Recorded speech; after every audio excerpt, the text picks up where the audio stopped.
नमस्कार, ABP news पर आप सभी दर्शकों का बहुत बहुत स्वागत है। आपके साथ मैं हूं चित्रा त्रिपाठी। आप देखना शुरू कर चुके हैं जनहित। जनहित मतलब जनता के लिए, जनता का, जनता से जुड़ा हुआ टीवी शो।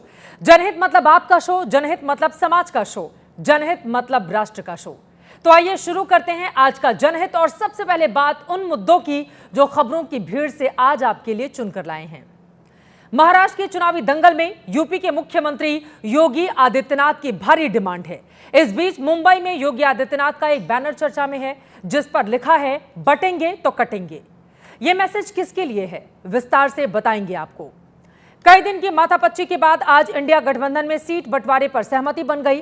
कांग्रेस 100 से अधिक सीटों पर चुनाव लड़ेगी, जबकि शिवसेना यूबीटी 95 और एनसीपी शरद पवार गुट 85 सीटों पर चुनाव लड़ सकते हैं। पेच फंसेगा समाजवादी पार्टी का, जो 6 सीटों की डिमांड कर रही है। बात करेंगे चीन की भी, जिसने आज एलएसी से अपनी सेना को पीछे हटाने का आधिकारिक आदेश जारी कर दिया। रूस के कजान में पीएम मोदी की मुलाकात से पहले चीन के इस कदम को दोस्ती के हाथ के तौर पर पेश किया जा रहा है, लेकिन चीन की पुरानी चालबाजियों को देखते हुए भारत को बेहद अलर्ट रहना होगा। उधर दिल्ली से मुंबई तक गैंगस्टर लॉरेंस बिश्नोई के गुर्गे लोगों को धमकाकर पैसे वसूल रहे हैं, फिरौती मांग रहे हैं। लेकिन इन सब के बीच क्षत्रिय करणी सेना के अध्यक्ष ने लॉरेंस की जान की कीमत लगा दी है। यह भी खबर दिखाएंगे। साथ ही जनहित में बात होगी सावधान करने वाली खबर की, जो गुजरात से सामने आई है। गुजरात में कहां लग रही थी फर्जी कोर्ट और कैसे फर्जी जज लोगों की आंखों में धूल झोंककर उनकी गाढ़ी कमाई लूट रहा था। तो चलिए शुरू करते हैं जनहित की आज की पहली बड़ी खबर। खबरों की शुरुआत महाराष्ट्र से, जहां पर भरपूर लड़खड़ाने के बाद महाविकास अघाड़ी की गाड़ी पटरी पर स्थिर हो गई है और तय हो गया है कि कौन कितनी सीटों पर चुनाव लड़ेगा। गाड़ी के डीरेल होने की आशंका अब से कुछ घंटों पहले मिट गई। तय हो गया कि पूरे महाराष्ट्र में कांग्रेस बड़ा भाई होगी, लेकिन मुंबई में उद्धव की शिवसेना को उसे बड़ा भाई मानना होगा।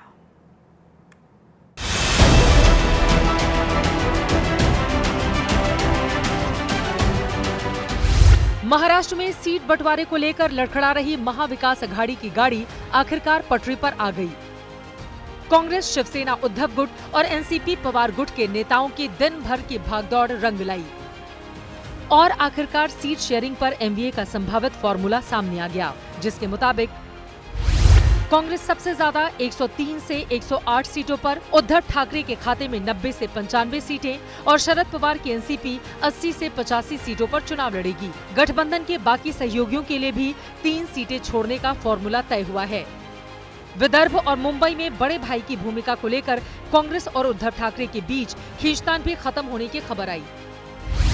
विदर्भ में जहां बड़े भाई की भूमिका में कांग्रेस रहेगी, तो मुंबई में ये तमगा शिवसेना यूबीटी के पास होगा। मुंबई की 36 में से 18 सीटों पर उद्धव, 14 सीटों पर कांग्रेस और 2 सीट पर एनसीपी शरद पवार चुनाव लड़ेगी।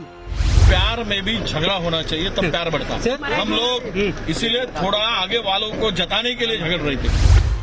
लेकिन महाराष्ट्र में अघाड़ी को इंडिया गठबंधन की शक्ल देने का फॉर्मूला शायद कारगर साबित न हो, क्योंकि एमवीए ने समाजवादी पार्टी और आम आदमी पार्टी के लिए सिर्फ एक सीट छोड़ी है, जबकि अखिलेश 6 सीटों से कम पर मानने को तैयार नहीं है।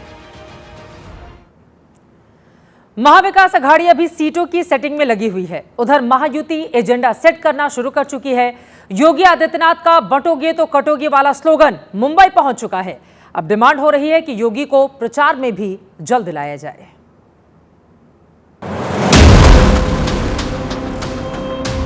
उत्तर प्रदेश के मुख्यमंत्री योगी आदित्यनाथ ने उपचुनाव से पहले वोटर्स के लिए जो संदेश दिया था, वो अब यूपी से निकलकर महाराष्ट्र तक पहुंच गया है। मुंबई की सड़कों पर लगे इन पोस्टर्स पर योगी आदित्यनाथ की वही बात लिखी है जो उन्होंने 26 अगस्त को यूपी के आगरा में कही थी, बटोगे तो कटोगे। बटोगे तो कटोगे, एक रहोगे तो नेक रहोगे, कोई माई का लाल आपका बाल बांका नहीं कर पाएगा। मुंबई के अंधेरी ईस्ट इलाके में इस पोस्टर को देखिए, जिस पर लिखा है, बटेंगे तो कटेंगे। योगी आदित्यनाथ उत्तर प्रदेश के मुख्यमंत्री, उनकी तस्वीर लगी हुई है और लिखा है, योगी संदेश, एक रहेंगे तो नेक रहेंगे। अंधेरी, वेस्टर्न एक्सप्रेस हाईवे, बांद्रा समेत मुंबई के कई इलाकों में यूपी के मुख्यमंत्री के ये पोस्टर बैनर को लगवाने वाले शख्स हैं विश्व बंधु राय, जो खुद बीजेपी से जुड़े हैं। और चाहते हैं कि योगी आदित्यनाथ खुद मुंबई आए। और उत्तर भारत के लोग यहाँ काफी हैं जो योगी जी के इस बातों को से सहमत है। वो चाह रहे हैं कि योगी जी यहाँ आए और यहाँ प्रचार करें। लेकिन उद्धव की शिवसेना ने कहा है कि मुंबई में योगी के पोस्टर कुछ और नहीं, सिर्फ ध्रुवीकरण की कोशिश है। मुंबई की जनता भारतीय जनता पार्टी को जवाब ऐसे देती है कि न तो बटेंगे न ही कटेंगे, तानाशाही के खिलाफ डटेंगे।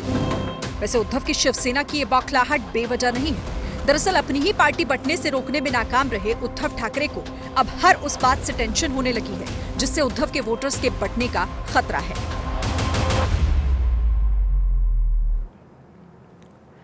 मुंबई में जहां योगी के पोस्टर से चुनावी पारा चढ़ा हुआ है, वहीं पुणे में नकदी की बरामदगी के मुद्दे पर महाविकास अघाड़ी ने मुख्यमंत्री एकनाथ शिंदे को घेरना शुरू कर दिया है। कांग्रेस और उद्धव ठाकरे की शिवसेना लगातार यह आरोप लगा रही है कि पुणे में बरामद हुए 5 करोड़ चुनावी फंडिंग की मामूली सा इंस्टॉलमेंट भर है। और भी आरोप हैं, ये रिपोर्ट देखिए।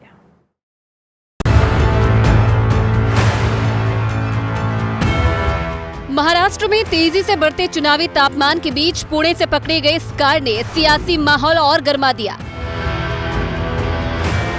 मुंबई से इस गाड़ी में सवार होकर 4 लोग 5 करोड़ रुपए कैश लेकर सतारा की ओर जा रहे थे, लेकिन पुणे में चेकिंग के दौरान 5 करोड़ रुपए के साथ गाड़ी और उसमें सवार 4 लोगों को पकड़ा गया। हमने नाकाबंदी जो हमारी रूटीनली भी लगती है, व्हीकल्स की चेकिंग कर रहे थे। इसमें हमें कुछ नगद मिली। इलेक्शन कमीशन ने डिप्लॉय किए हुए फ्लाइंग स्क्वाड्स है, इनकम टैक्स है, इन सबको बुलाया। पकड़ी गई गाड़ी शिवसेना विधायक एक करीबी की बताई जा रही है। चुनाव आयोग के अधिकारी हैं, उनको इसकी जानकारी दी गई, साथ ही इनकम टैक्स को जानकारी दी गई, साथ ही जो रेवेन्यू डिपार्टमेंट के अधिकारी हैं उनको जानकारी दी गई। लेकिन ये 5 करोड़ रुपए किसके थे, कहां से आए थे और कहां जा रहे थे, इसकी जानकारी इसमें से कोई भी एजेंसी नहीं दे पाई। गाड़ी में बरामद कैश के मामले में शिंदे गुट के विधायक का नाम आते ही महाविकास अघाड़ी सीधे मुख्यमंत्री एकनाथ शिंदे पर हमलावर हो गए। विपक्ष आरोप लगा रहा है कि 5 करोड़ अपने विधायकों को सीएम शिंदे की ओर से भेजी जा रही चुनावी फंडिंग का छोटा सा हिस्सा है।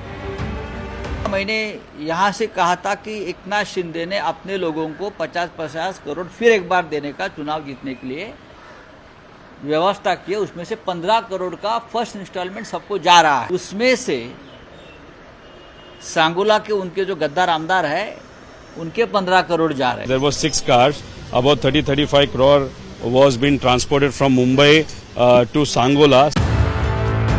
हालांकि शिवसेना विधायक ने गाड़ी और 5 करोड़ रुपए से अपने किसी भी तरह के कनेक्शन से इनकार कर दिया है। लेकिन चुनावी वक्त में बरामद पैसा किसका है और इसका इस्तेमाल कहां होना था, इसका जवाब ना तो पुलिस दे रही है, ना ही कोई एजेंसी।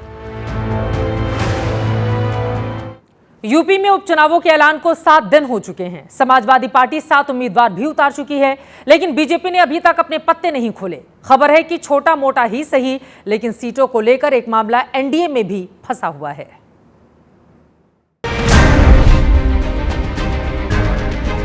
यूपी में चुनावी रण का दूसरा राउंड शुरू हो गया है। हिंदुत्व और जाति की राजनीति को परखने के लिए उपचुनाव का सियासी अखाड़ा तैयार है, लेकिन इस लड़ाई में बीजेपी के सूरमा कौन होंगे, उनको लेकर सस्पेंस बरकरार है। लिस्ट में हो रही देरी की वजह बताए जा रहे हैं यूपी सरकार में मंत्री और बीजेपी के सहयोगी संजय निषाद। कहा जा रहा है उपचुनाव में सीटों की हिस्सेदारी के लिए संजय निषाद पिछले कई दिनों से दिल्ली में डटे हुए हैं। यूपी में 9 विधानसभा सीटों पर उपचुनाव होने हैं। 2022 में मंझवा सीट निषाद पार्टी ने जीती थी।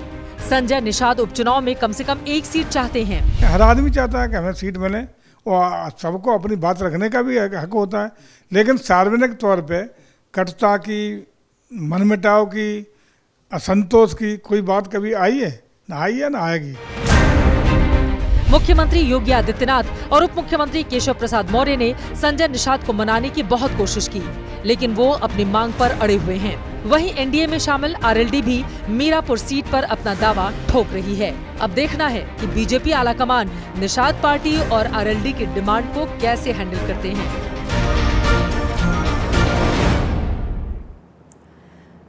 वहीं यूपी में सीट बंटवारे पर आज रात समाजवादी पार्टी और कांग्रेस की एक बड़ी बैठक में कुछ फैसला होने का अनुमान है। हालांकि दिन भर जिस तरह के बयान सामने आए, उससे लगता नहीं कि अखिलेश कांग्रेस की 5 सीटों की मनोकामना पूरी करने वाले हैं। बशीर बद्र का शेर है, हम भी दरिया हैं, अपना हुनर मालूम है, जिस तरफ भी चल पड़ेंगे रास्ता हो जाएगा।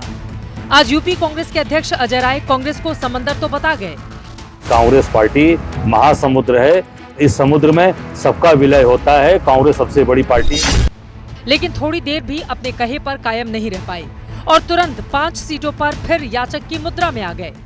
5 सीट जो भाजपा जीती थी वो हमने 5 सीटों का डिमांड किया है। निर्णय राष्ट्रीय नेतृत्व का है। प्रदेश अध्यक्ष के तौर पे मैंने प्रस्ताव दिया है, मिल के लड़ेंगे और जंगल राज को खत्म। कांग्रेस का अनुमान था 5 सीटें लड़ेंगे, वरना एक भी नहीं वाली धमकी से समाजवादी पार्टी कुछ तो दबाव में आ जाएगी, लेकिन ऐसा कुछ नहीं हुआ।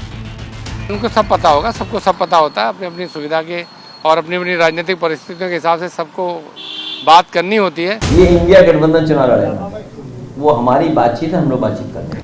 कांग्रेस की दुविधा है कि जो 2 सीटें उसे दी जा रही हैं, उसमें गाजियाबाद में जीते हुए 22 साल और अलीगढ़ की खैर सीट पर 44 साल हो चुके हैं। कांग्रेस का गठबंधन को लेकर जो उनका इतिहास रहा है, वो जो है वो दागी रहा है, बेवफाई का रहा है। इस बीच चर्चा है कि कांग्रेस की ये दोनों सीटें छोड़ने की सूरत में समाजवादी पार्टी के अंदर भी दावेदारी की होड़ शुरू हो गई है। नया मैनेजर कुछ ज्यादा ही हड़काता है, ये कोई कहावत नहीं बल्कि प्रशासनिक स्टाइल है। लेकिन हरियाणा में 2 मंत्रियों का कड़क अंदाज लोगों को समझ नहीं आ रहा कि पिछली बार भी वही सरकार में थे तो फिर किसको कोस रहे हैं।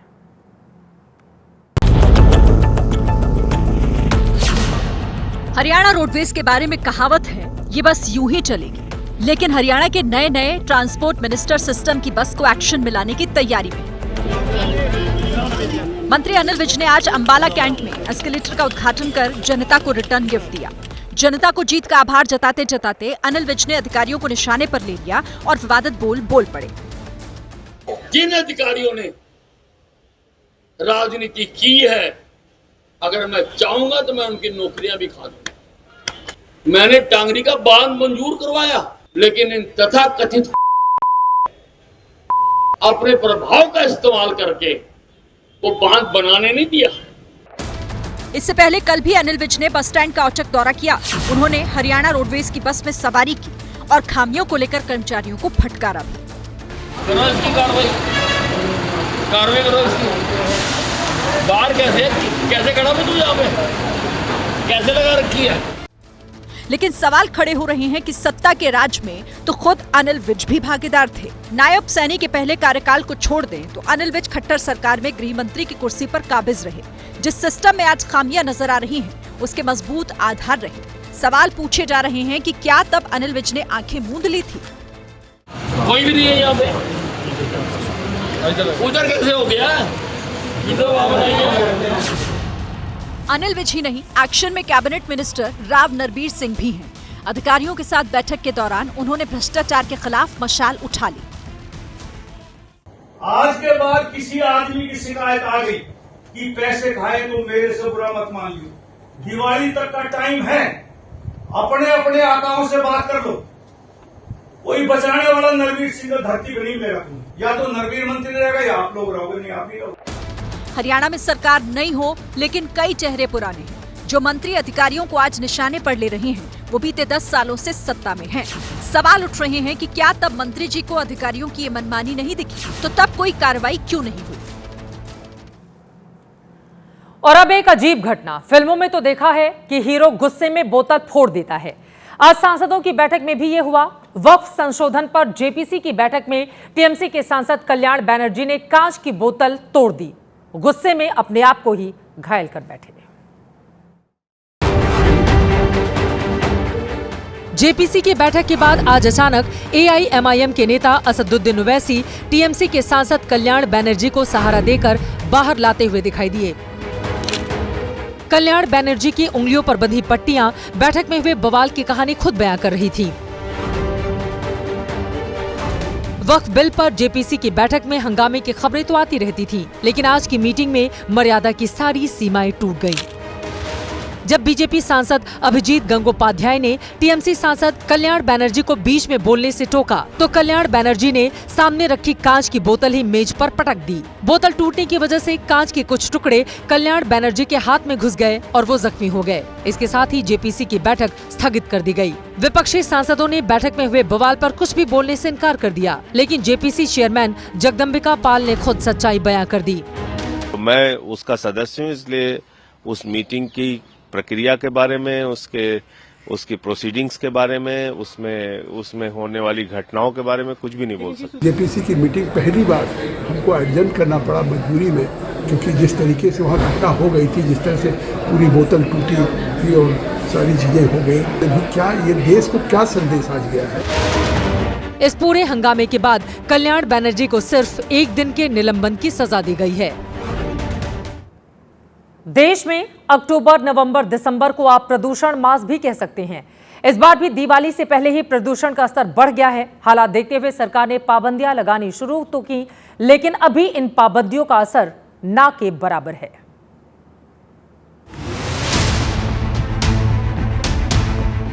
यमुना के पानी में दूध सी ये सफेदी जहर से आई है, वो जहर जो झाग की शक्ल में दिल्ली वालों को डरा रहा है। ऐसा लग रहा है जैसे यमुना में प्रदूषण का वॉशिंग पाउडर मिल गया हो। राजधानी में पानी के साथ हवा में भी प्रदूषण का जहर घुल चुका है। एयर क्वालिटी इंडेक्स 300 के पार पहुंच चुका है। यहाँ रह रहकर हर सुख सुविधा भोगने वाले लोग अब प्रदूषण का शोषण झेल रहे हैं। तो दिवाली से पहले ऐसा लग रहा है कि थोड़ा पॉल्यूशन भी इंक्रीज हुआ है, तो इस पे सरकार को कुछ करना चाहिए। दिल्ली वालों के फेफड़ों को बचाने के लिए प्रदूषण के ग्रैब 2 के नियम लागू किए गए हैं। ये नियम आपको जरूर जानने चाहिए। सबसे जरूरी बात ये है कि दिल्ली में पार्किंग फीस बढ़ा दी गई है। ऐसा इसीलिए किया गया ताकि लोग गाड़ियां लेकर बाहर कम निकलें। इसके साथ सीएनजी और इलेक्ट्रिक बसें सामान्य से ज्यादा चक्कर लगाएंगी। मेट्रो भी अब जल्दी मिलेगी, उसके फेरे भी बढ़ाए जाएंगे। बस हैं, सीएनजी, इलेक्ट्रिक और मेट्रो, इनके फेरे बढ़ाने का है। ग्रैब 2 के नियम लागू करने के साथ यमुना में तैरते जहरीले सफेद झाग को कम करने के लिए केमिकल का छिड़काव भी किया जा रहा है। इधर दिल्ली से 220 किलोमीटर दूर आगरा तक भी प्रदूषण की दस्तक हो चुकी है। ताजमहल का दीदार अब धुंधला हो चुका है। जैसे ही दिल्ली में प्रदूषण की बात आती है तो पंजाब और हरियाणा के किसान कटघरे में खड़े कर दिए जाते हैं। अब तक मिले आंकड़ों के मुताबिक इन 2 राज्यों में कई जगहों पर कार्रवाई भी हो रही है। पंजाब में 1000 से ज्यादा जगहों पर पराली जलाई गई, जबकि हरियाणा में ऐसे 419 मामले सामने आए हैं। पंजाब पुलिस ने पराली जलाने को लेकर 874 किसानों पर एफआईआर दर्ज की है, जबकि हरियाणा में आंकड़ा अभी 100 से कम है। हरियाणा पहला ऐसा राज्य है जहां इस सीजन में पराली जलाने को लेकर किसानों की गिरफ्तारी की गई है। अब तक 13 किसान गिरफ्तार किए जा चुके हैं। वहीं किसानों पर कार्रवाई न करने को लेकर हरियाणा सरकार ने 26 अधिकारी और कर्मचारियों को सस्पेंड कर दिया है। और अब अगली खबर धर्म परिवर्तन के आरोपों से जुड़ी हुई है और आरोपों के घेरे में है भारतीय महिला क्रिकेट टीम के स्टार खिलाड़ी जेमिमा रोड्रिगेज के पिता इवान रोड्रिगेज। आरोप है कि जेमिमा के पिता ने मुंबई के पॉश खार जिमखाना क्लब का इस्तेमाल धर्मांतरण के लिए किया।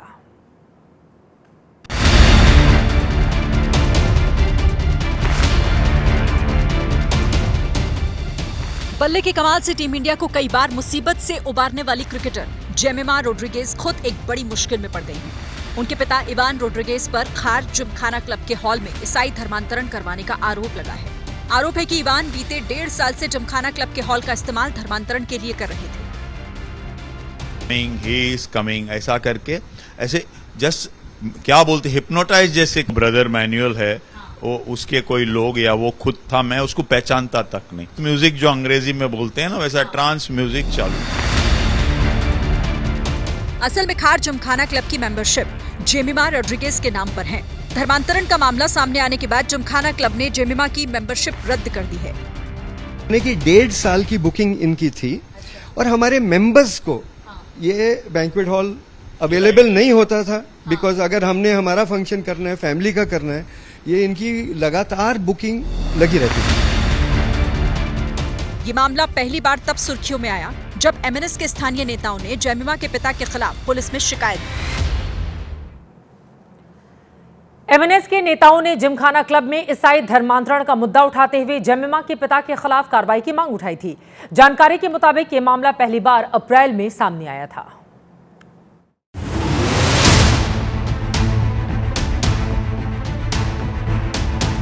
जिमखाना क्लब कलेक्टर लैंड पर बना है, इसीलिए इस मामले में पुलिस के साथ कलेक्टर को भी चिट्ठी लिखी गई है। अप्रैल 2024 में क्लब को इस मामले की जानकारी हो गई थी। इस बात की शिकायत की गई थी, लेकिन जमीमा या उनके पिता पर कोई कार्रवाई नहीं की गई। रविवार को जिमखाना क्लब की एजीएम के दौरान बाकी सदस्यों को इस मामले की जानकारी दी गई और जमीमा की मेंबरशिप कैंसिल कर दी गई। When the motion came up for hearing and the things were explained to the members that this is what has happened, our president was chairing the meeting, and when everything was put up, the house was really very upset to hear all this, and they were very spontaneously. It just happened कि please cancel our membership. Mumbai का Gymkhana club शहर का सबसे luxury club है। दिग्गज उद्योगपति, बॉलीवुड के नामी चेहरे और बड़े राजनेता इस क्लब के सदस्य हैं। ये जो क्लब है ये सबसे पॉश क्लब्स में से माना जाता है और उसकी मेंबरशिप जो है वो 1 करोड़ रुपए है। ऐसे में उनके पिता इवान पर आरोप है कि वो इस क्लब में जो हॉल है उसका इस्तेमाल कर, उसकी बुकिंग कर धर्मांतरण का कार्यक्रम यहाँ पर किया करते थे। और ये पूरा जो प्रोसेस है, ये जो धर्मांतरण का काम है वो पिछले 1 सालों से चल रहा था। एबीपी न्यूज की टीम ने जिमखाना क्लब के अध्यक्ष से बात करने की कोशिश की, लेकिन वो वहां मौजूद नहीं थे, जबकि कई बार कॉल करने के बाद भी जमीमा के पिता इवान और मां जेसिका ने बात नहीं की। मुंबई से नम्रता दुबे की रिपोर्ट। कॉमनवेल्थ गेम्स की तैयारी में जुटे भारतीय खिलाड़ियों के लिए एक मायूस करने वाली खबर है। 2026 में ब्रिटेन के ग्लासगो शहर में होने वाले कॉमनवेल्थ गेम्स से कई प्रमुख खेलों को हटा दिया गया है। जानकारी के मुताबिक 2026 के ग्लासगो कॉमनवेल्थ गेम्स से कुश्ती, हॉकी, क्रिकेट, बैडमिंटन और टेबल टेनिस जैसे खेलों को हटा दिया गया है। ये वो खेल हैं जिनमें भारत अब तक सबसे ज्यादा मेडल जीतता रहा है। शूटिंग, जिसमें भारत का प्रदर्शन आमतौर पर अच्छा रहता है, उसे पहले ही बाहर किया जा चुका है और ग्लासगो में भी शूटिंग को शामिल नहीं किया गया। शूटिंग और कुश्ती में भारत सबसे ज्यादा मेडल जीतता रहा है। ऐसे में इनके हटने के बाद भारत की मेडल टैली पर बुरा असर पड़ना तय माना जा रहा है। इनके अलावा squash, rugby, volleyball, driving, marathon, road cycling को भी 2026 के कॉमनवेल्थ गेम्स से हटा दिया गया है।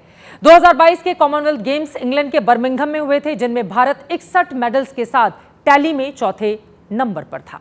और अब आप एक अनोखी सजा देखिए। भोपाल में फैजल नाम के व्यक्ति को कोर्ट ने देश विरोधी नारे लगाने पर सजा सुनाई थी। सजा के तहत यह व्यक्ति आज पुलिस थाने पहुंचा, वहां तिरंगे को 21 बार सलामी दी और भारत माता की जय के नारे लगाए। भारत माता की जय, भारत माता की जय, भारत माता की जय, भारत माता की जय, भारत माता की जय। तिरंगे को सलामी और जुबान पर भारत माता की जय के नारे, और वो भी 1-2 बार नहीं बल्कि पूरे 21 बार। भारत माता की जय, भारत माता की जय, भारत माता की जय। ये वही फैजल है जो 5 महीना कुछ समय पहले तब सुर्खियों में आया था जब इसने भोपाल में सरेआम पाकिस्तान जिंदाबाद और भारत मुर्दाबाद के नारे लगाए थे। दुश्मन देश की जय जयकार फैजल को महंगी पड़ी और पुलिस ने उसे गिरफ्तार कर लिया। देश विरोधी नारेबाजी का ये मामला जबलपुर हाई कोर्ट तक पहुंच गया, जहां सारे सबूत देखने के बाद हाई कोर्ट ने फैजल को जमानत तो दे दी, लेकिन शर्त ये थी कि जब तक मामले की सुनवाई चलेगी तब तक उसे महीने के हर पहले और चौथे मंगलवार को भोपाल के मिसरोद थाने पहुंचकर 21 बार तिरंगे को सैल्यूट करना होगा और भारत मां की जय के नारे लगाने होंगे। हाईकोर्ट के उसी फैसले की तामील करने फैजल आज सुबह मिसरोद थाने पहुंचा और तिरंगे को सलामी देते हुए भारत माता की जय के नारे लगाए। भारत माता की जय, भारत माता की जय। मीडिया से बातचीत में फैजल ने आरोप लगाया कि उसे इस मामले में फंसाया गया है। वीडियो बन रही थी, थोड़ी वीडियो बना रहे थे, एक रील बना रहे थे मजाक मजाक में, इसके बारे में वायरल हो गई। बस भारत माता की जय, भारत माता की जय, भारत माता की जय ही कहूँगा मैं। जो गलती हो गई उससे स्वीकार हूँ मैं, और जो मेरे को हाईकोर्ट ने पालन दिया है वो मैं करता रहूंगा हमेशा। भारत माता की जय। हालांकि फैजल ने यह माना कि उससे गलती हुई थी और अब वो ऐसा नहीं करेगा। फिलहाल ये मामला हाई कोर्ट में चल रहा है। और अंतिम फैसला अभी बाकी है। भारत माता की जय, भारत माता की जय, भारत माता की जय। जज साहब का न्याय आपने देख लिया, लेकिन अब एक फर्जी जज का कारनामा देखिए, जिसने गुजरात में फर्जी डिग्री से फर्जी अदालत खोल ली। जमीन के बड़े बड़े मामलों में मीडिएटर बनकर जमीनें हड़प गया और करोड़ों की धोखाधड़ी की।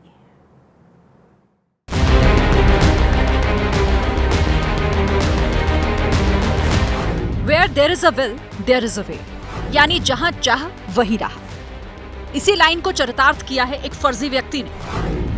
काला कोट पहनकर बैठे इन महाशय का नाम है मॉरिस सैमुअल। उनकी पहचान ये है कि ये फर्जी जज हैं। इस छोटी सी जगह से ऊपर जाकर एक कमरा आता है। कहने को तो वो कमरा ही था, लेकिन उसके अंदर बैठा ये व्यक्ति इसे ट्रिब्यूनल कहता था। संकरी सीढ़ियों से ऊपर चढ़ते हुए जो कमरा आता था, वहां एक फर्जी कोर्ट चलता था।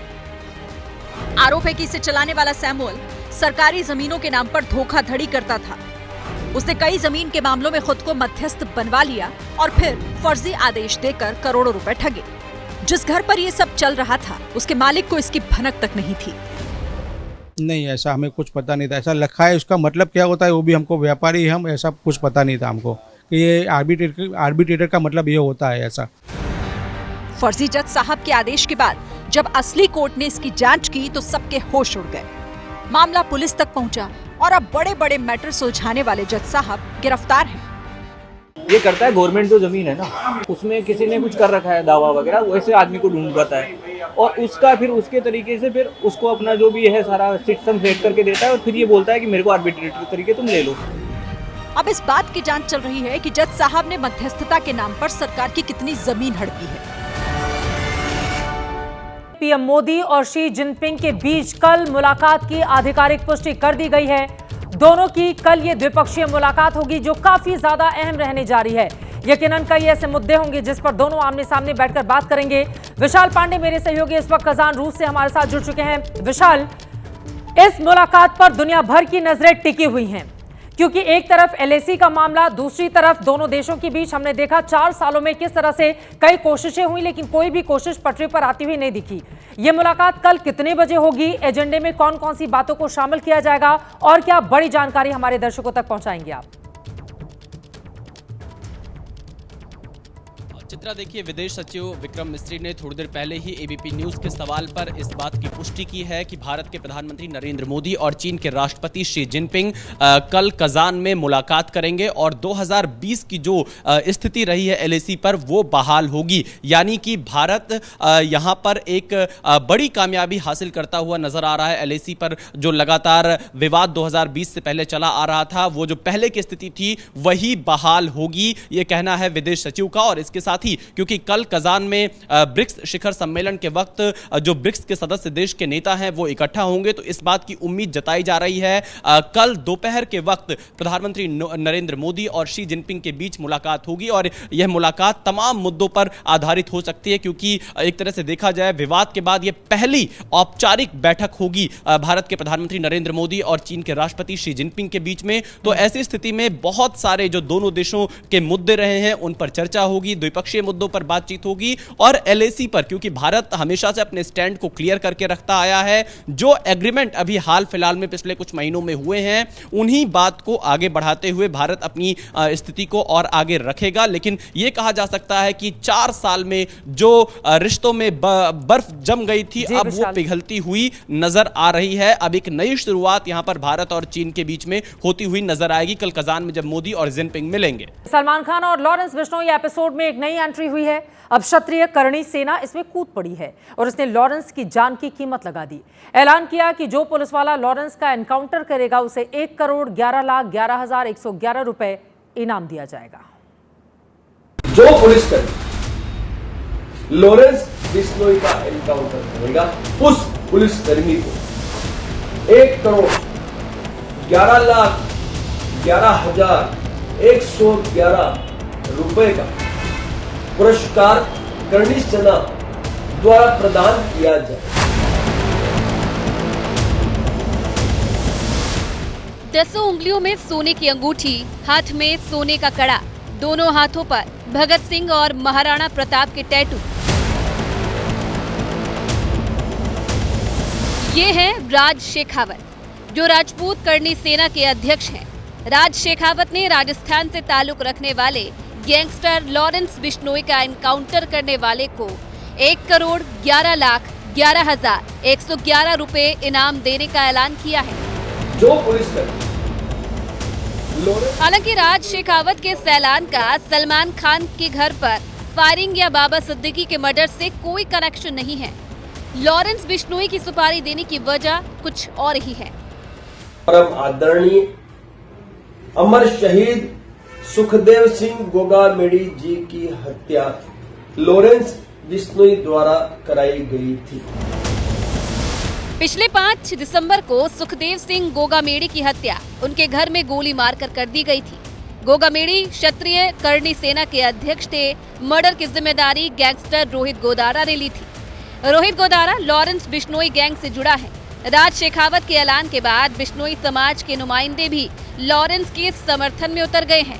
इस तरीके से देश में कोई भी किसी को मरा सकता है, मार सकता है, लेकिन ऐसी धमकियों से बिश्नोई समाज डरने वाला नहीं है, न लॉरेंस बिश्नोई डरने वाला है। लॉरेंस बिश्नोई फिलहाल गुजरात की साबरमती जेल में बंद है। बिश्नोई समाज शुरू से ही गोगामेड़ी की हत्या में लॉरेंस का हाथ होने से इनकार करता रहा है। पिछले 5 साल से लॉरेंस राज्य सरकार और केंद्र सरकार की कस्टडी में है और किसी प्रकार कस्टडी में रहते हुए कोई हत्या कर भी नहीं सकता। आरोप कोई भी लगा सकता है।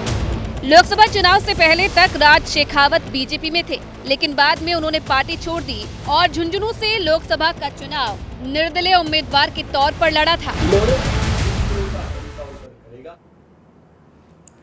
आगे बढ़ते हुए एक अहम खबर पहुंचाते हैं। लगभग 48 साल पहले साल 1976 में दिल्ली से सटे यूपी के एक इलाके को डेवलप करने का प्लान बनाया गया। 48 साल के बाद आज देश के टॉप शहरों में उस इलाके का नाम आता है। हम बात कर रहे हैं नोएडा की, लेकिन अब जो हम आपको बताने वाले हैं वो नोएडा से आगे की कहानी है। नोएडा की ही तरह दिल्ली के पास एक और नया शहर बसाया जाएगा, जिसका नाम होगा न्यू नोएडा। इसके लिए साल 2041 तक के मास्टर प्लान को अप्रूवल मिल चुका है। 4 चरणों में इस शहर को बसाया जाएगा। इसका पहला चरण अगले 3 साल में पूरा कर लिया जाएगा। न्यू नोएडा में 40% हिस्से में इंडस्ट्रीज लगेंगी, 13% हिस्से में घर होंगे और 18% हिस्से पेड़ पौधे और पार्क के लिए छोड़ दिए जाएंगे। वहीं बचे हुए बाकी हिस्सों में दूसरे काम होंगे। न्यू नोएडा में 6 लाख लोगों को बसाया जाएगा। इसके लिए यूपी के गौतम बुद्ध नगर और बुलंदशहर जिले के 80 गांवों की जमीन ली जाएगी। जमीन अधिग्रहण के लिए 1000 करोड़ रुपए अलॉट हो चुके हैं। देश का सबसे बड़ा एयरपोर्ट बनने जा रहा जेवर एयरपोर्ट भी न्यू नोएडा में ही होगा। यहां डायरेक्ट रेलवे कनेक्टिविटी भी होगी। इस मास्टर प्लान को दिल्ली हावड़ा रेलवे रूट तक भी जोड़ा जा सकता है। वहीं न्यू नोएडा में खेलकूद का भी ध्यान रखा जाएगा। यहां ओलंपिक के लेवल की खेल की सुविधा भी प्रदान की जाएगी। उधर अमेरिका में आसमान में करतब दिखाते दिखाते एक पायलट ने अपने प्लेन से कंट्रोल खो दिया। इसके बाद 5 सेकंड में ही विमान क्रैश हो गया। यह हादसा एक एयर शो के दौरान हुआ।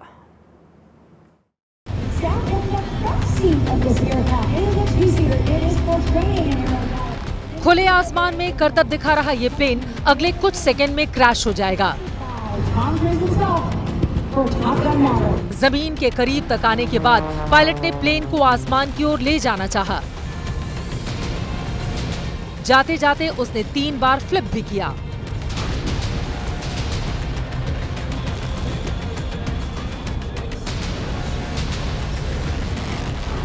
पहले और दूसरे फ्लिप तक तो बात ठीक थी, लेकिन तीसरे फ्लिप के बाद से ही प्लेन का बैलेंस बिगड़ने लगा। इसके बाद ऊपर जाने के बजाय प्लेन नीचे आने लगा। एक पल को लगा कि शायद ये भी किसी स्टंट का हिस्सा होगा, लेकिन अगले ही पल वो प्लेन लोगों की आंखों से ओझल हो गया। प्लेन के गिरने के बाद इमरजेंसी टीम तुरंत पायलट को बचाने पहुंची, लेकिन उसकी जान नहीं बच पाई। और जनहित में चलते चलते बात जाने माने शायर फहीम बदायूनी की, जिनका कल 72 साल की उम्र में निधन हो गया। उनको नमन करते हुए आपको उनकी लिखी गजल का एक टुकड़ा सुनाते हैं। जाहिलों को सलाम करना है और फिर झूठ मूठ डरना है, काश वो रास्ते में मिल जाए, मुझको मुंह फेर कर गुजरना है।